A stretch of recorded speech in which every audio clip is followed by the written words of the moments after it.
ನಮಸ್ಕಾರ. ನಾನು ನಿಮ್ಮ ಪ್ರೀತಿಯ ವಿವೇಕಾನಂದ ಶಿವಬಸಪ್ಪ ಇಂಗಳಿಗೆ ಸಂಚಾರ ವಿವೇಕ್ ಮಾತಾಡ್ತಾ ಇದ್ದೇನೆ. ಇವತ್ತು ಇಡೀ ವಿಶ್ವದಲ್ಲಿಯೇ ಇಂದು ವೈದ್ಯರ ದಿನಾಚರಣೆಯನ್ನು ಆಚರಿಸ್ತಾ ಇದ್ದೀವಿ. ಪ್ರತಿನಿತ್ಯ ಪ್ರತಿಯೊಂದು ದಿನದ ಒಂದು ಆಚರಣೆಗಳಿರ್ತವೆ. ಆದರೆ ಇವತ್ತು ವಿಶೇಷವಾಗಿ ವೈದ್ಯರನ್ನು ನಾವು ದೇವರ ರೂಪದಲ್ಲಿ ಕಾಣ್ತೇವೆ.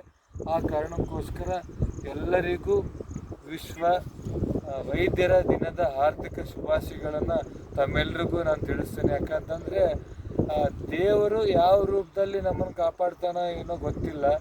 ಆದರೆ ಈಗಿನ ಸಂದಿಗ್ಧ ಸಂದರ್ಭದಲ್ಲಿ ವೈದ್ಯರನ್ನು ದೇವರೆಂದು ಕಾಣ್ತೀವಿ.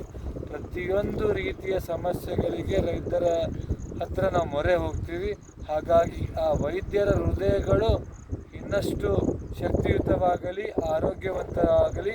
ಯಾಕಂದರೆ ಒಬ್ಬ ವೈದ್ಯ ಸಾವಿರಾರು ಜನರ ಒಂದು ಆರೋಗ್ಯವನ್ನು ವಿಚಾರಿಸ್ತಾ ಇರ್ತಾರೆ.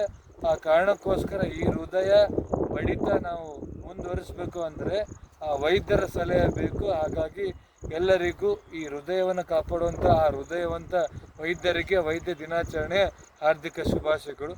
ಎಲ್ರಿಗೂ ಒಳ್ಳೆಯದಾಗಲಿ. ಜೈ ನಮಸ್ಕಾರ.